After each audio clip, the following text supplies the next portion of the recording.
What would you make of this? And I'm not talking factually, I suppose, because you can debate that. People could back and forth. What about this address in general? I saw some different speechwriters. Some gave it good grades. Some gave it terrible grades.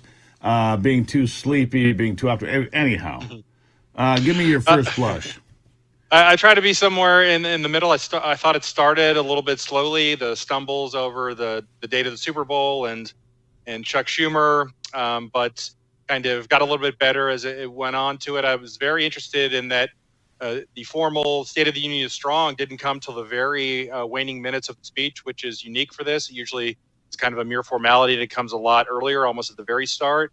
But thought he ended it on a high note. But yeah, as you mentioned, some of the push polls were very positive, but that's been the case for the last several years because it's mostly supporters that watch the address and participate there. But just like with everything else, it's probably a TBA. We'll see. Negotiations over the debt ceiling, the funding of the government, how those things play out will determine how effective his call for bipartisanship or working together last night really were.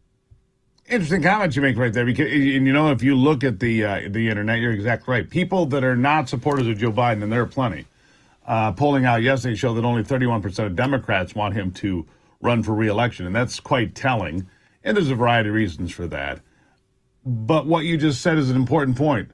Those that like Joe Biden are the ones that watch the State of the Union. Others are like, I don't want anything to do with it. So they don't do push polls. They're not involved. They don't weigh in on it. Yeah, and the same thing happened last year in the 2022 address. It was scored very well in the polling, and maybe sometimes with these speeches, there's a very short kind of sugar high. I may see a few percent bump in the polls, but it's not sustainable. It doesn't last. You'd have to go back all the way to the 1990s with Bill Clinton. A few of his State of the Union addresses that really moved the needle and was sustaining, and so. Don't think there'll be any change there. Kind of the approval rating where he was last year is where he's at now, but. You mentioned the age. That's the biggest concern, that those numbers are so low.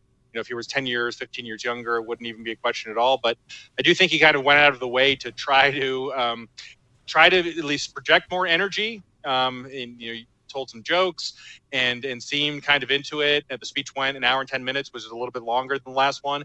And so I think that's just because all those questions are out there of does he have it in it for another re-election campaign or serving 4 more years? And so he tried to at least optically answer some of those questions last.